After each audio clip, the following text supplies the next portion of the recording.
नमस्कार। और आज पहले तो आप लोग जो मीडिया के लोग हमारे यहाँ पे आए, सभी को बहुत बहुत धन्यवाद। और आज मैं पहले अपने तो परिचय करा देगा। आपको जैसा मालूम है कि बांग्लादेश में जो हिंदू समाज के ऊपर में जो हुआ है, तो उसके बारे में अपना विश्व हिंदू परिषद उसके बारे में प्रेस कॉन्फ्रेंस के लिए आप लोगों को बुलाए हैं। तो मैं कुछ परिचय दे देता हूँ। हमारे बीच उपस्थित है हमारे ब्रजेश पांडे जी, अंडमान निकोबार विश्व हिंदू परिषद के अध्यक्ष। उपाध्यक्ष हमारे दिनेश शर्मा जी है, और हमारे कोषाध्यक्ष है श्री कुणाल गोयल जी। हमारे अंडमान निकोबार विभाग के अध्यक्ष HN पांडे जी है, और मैं विश्व हिंदू परिषद अंडमान निकोबार का सेक्रेटरी मंत्री हूँ। तो मैं इस प्रेस कॉन्फ्रेंस में मैं विजय जी, हमारे जो अध्यक्ष है, आप लोगों के बीच रखेंगे। सभी को राम राम।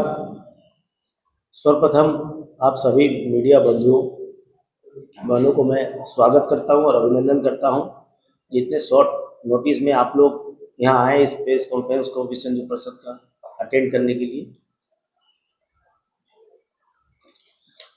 जैसा कि गत 5 अगस्त से हम लोग को सभी को पूरे भारतवर्ष या पूरे विश्व को पता है कि बांग्लादेश में जिस तरह का घटना हो रहा है, अमानवीय घटना, उसके बारे में पूरा समाज, पूरा विश्व और भारत सरकार, हम लोग विश्व हिंदू परिषद सभी हम लोग इस विषय को लेके काफ़ी चिंतित हैं। विश्व हिंदू परिषद पूरे विश्व के हिंदुओं का जो भी असुविधा हो पूरे विश्व में, उसका कोई भी तरह का दिक्कत परेशानी और वहाँ के जो भी होता है उसके लिए विश्व हिंदू परिषद सबसे आगे खड़ा होता है। विश्व हिंदू परिषद विश्व के हिंदुओं को मिला के ही विश्व हिंदू परिषद बनाया गया है। थोड़ा सा मैं जानकारी विश्व हिंदू परिषद का पहले दे रहा हूँ आप लोगों को।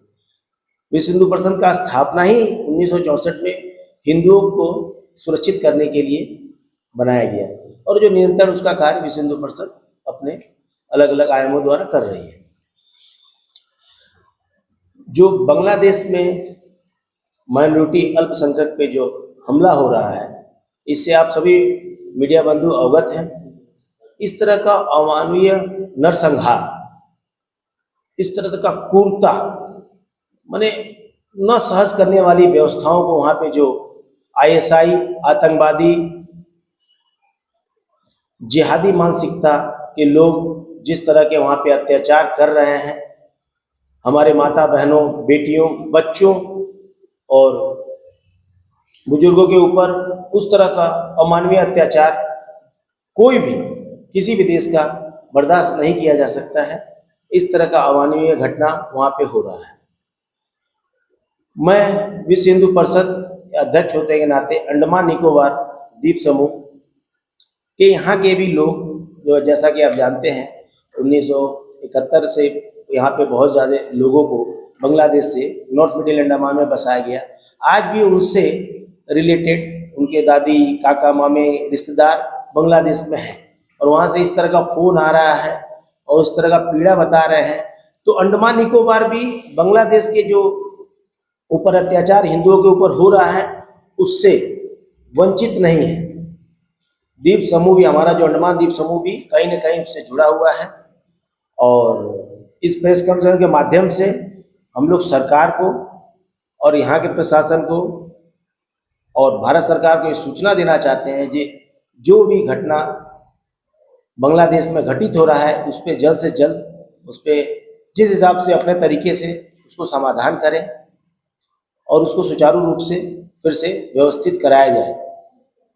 मैं कुछ हमारा जो केंद्र अधिकारी विश्व हिंदू परिषद ने कार्य लगे हुए हैं निरंतर, जिसके लिए हेल्पलाइन नंबर भी उन्होंने विश्व हिंदू परिषद का निकाला है, जो कि बांग्लादेश में किसी प्रकार का कोई घटना है तो उसके लिए संपर्क में डायरेक्ट केंद्र अधिकारी हमारे दिल्ली से जुड़े हुए हैं।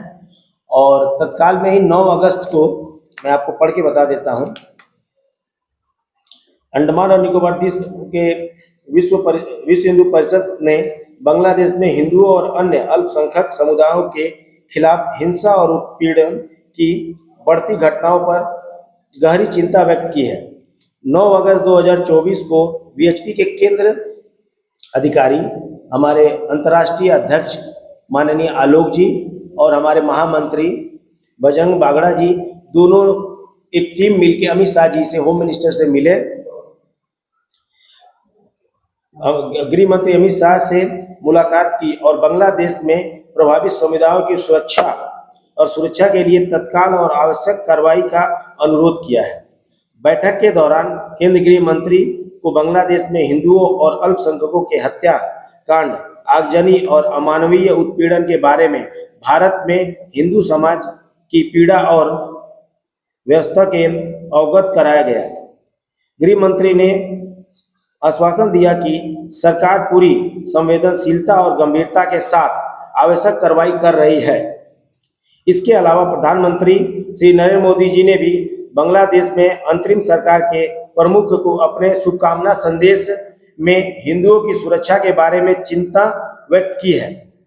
सरकार ने सभी भारतीय नागरिक, जिनमें छात्र भी शामिल हैं, उस सुरक्षा सुनिश्चित की है और बांग्लादेश में अधिकारी के साथ संपर्क स्थापित करके हिंदू, सिख, बौद्ध और ईसाई अल्पसंख्यकों को उनके पूजा स्थलों की सुरक्षा के लिए आवश्यक कार्रवाई की है।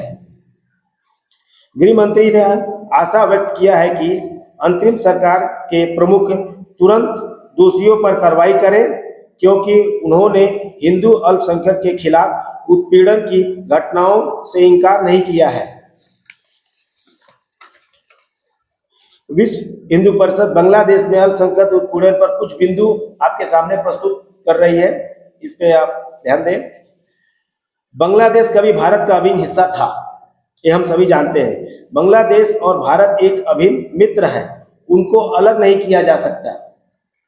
बांग्लादेश के विकास और समृद्धि में वहाँ के अल्पसंख्यकों का भी बहुत बड़ा योगदान है। ये पॉइंट बहुत इंपॉर्टेंट है। बांग्लादेश के विकास और समृद्धि में वहाँ के अल्पसंख्यकों का भी बहुत बड़ा योगदान है। बांग्लादेश के लोगों का गुस्सा आरक्षण व सरकार के प्रति था, तो वहाँ के निर्दोष अल्पसंख्यकों पर अत्याचार क्यों? इस्कॉन जैसी संस्था जो वर्षों से वहाँ के लाखों लोगों को निःशुल्क भोजन करा रही है, उसके भी मंदिरों को जलाने के पीछे आखिर कौन सी मानसिकता है? जगन्नाथ भगवान, सुभद्रा माता, बलराम भगवान की मूर्तियों को तोड़ा गया, मंदिरों को जलाया गया, मठ मंदिरों को जलाया गया। इस तरह की घटना, इसके पीछे क्या षड्यंत्र है, इसकी पूरी तरह जांच होनी चाहिए। इसके पीछे क्या मंशा से इस तरह का कार्यक्रम को अंजाम दिया जा रहा है? हमको माने ऐसा व्यथा और ऐसा वीडियो आ रहा है, जो वीडियो देखने के बाद मन विचलित हो जा रहा है, रोने का भी मन कर रहा है। इस तरह की वीडियो आज के डेट में सोशल मीडिया के माध्यम से आ रहे हैं बांग्लादेश में। माने इस तरह का क्रूरता सुनने में ये आदमी मन विचलित हो जाता है। वहाँ के जो अल्पसंख्यक है, कैसे उसको पीड़ा को सह रहे होंगे, एक बार आप कल्पना करके देखिए। माने रुआ खड़ा हो जाता है, किस तरह सह रहे हैं। वहाँ के लोग जान बचाने के लिए तालाबों में कूद रहे हैं, उसमें भी उनको पत्थर मारा जा रहा है। बहन बेटियों को बलात्कार करके उसके बाद उनको मारा जा रहा है, नंग अवस्था में उनको पत्थर से मारा जा रहा है। मरने के प्रांत भी उनके मुंह पे चप्पलों से बार बार आघात किया जा रहा है। इस तरह का अमानवीय घटना हमने सुना नहीं था, जिस तरह देखने को अभी हम लोग को मिल रहा है। इस तरह का घटना कहीं भी पूरे विश्व में नहीं होना चाहिए। इसका विश्व हिंदू परिषद जोर से विरोध करती है और खंडन करती है। यहाँ तक कि सुनने को आया है, जब महिलाओं के जिनके माने जो प्रेग्नेंट महिला है, उनको लातों से उनके पेटों में मारा जा रहा है, घरों को जलाया जा रहा है, घर में बंद करके जला दिया जा रहा है, जिंदा जला देना। सोचिए क्या सोच है, क्या मानसिकता है इसके पीछे।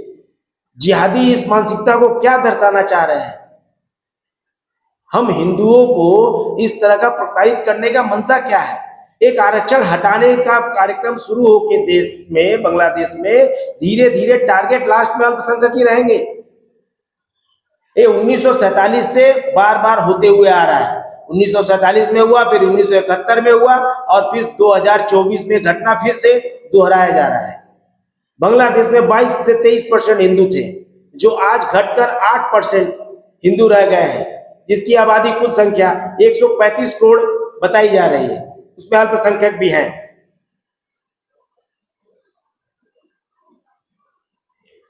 बांग्लादेश में अल्पसंख्यकों के घर, दुकान, मकान, कारखाने, व्यवसायिक प्रतिष्ठान तथा मंदिरों पर अमानवीय हमले क्यों?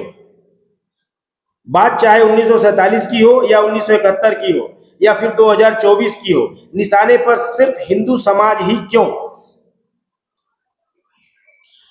अराजक प्रदर्शनकारियों के निशाने पर हिंदू, किंतु सेना व संवैधानिक संस्थाएं तमसबीन बन रही है। 21,000 पुस्तकों से भरे इंदिरा गांधी कल्चरल सेंटर को जला भी दिया गया, उस पे भी समाज चुप है। वरिष्ठ नेता व महिला प्रधानमंत्री के अंग वस्त्रों तक की प्रदर्शनी लगाने पर भी दुनिया भर के कथित फेमिनिस्टों के होठ सिले क्यों? विश्व हिंदू परिषद इस तरह के घटनाओं को कभी भी गुरविरोध करती है और इस तरह की घटना न हो इसका सरकार से बार बार आग्रह करती है और सरकार को एक कड़ा मैसेज देना चाहती है अंडमान निकोबार द्वीप समूह के माध्यम से, जो इस तरह के घटनाओं को किस तरह अपने डिप्लोमेटिक तरीके से सरकार को सोल्व करना है, जल्द से जल्द उस पर सोल्व करे और विश्व हिंदू परिषद और बांग्लादेश में जो हमारे हिंदू भाई बहन प्रताड़ित हो रहे हैं उनका जो भी समाधान जितना जल्दी हो सके उसको वो समाधान करे, यही हम आशा करते हैं और आप लोग के माध्यम से इस मैसेज को हम सरकार के पास पहुंचाने के लिए आग्रह करते हैं।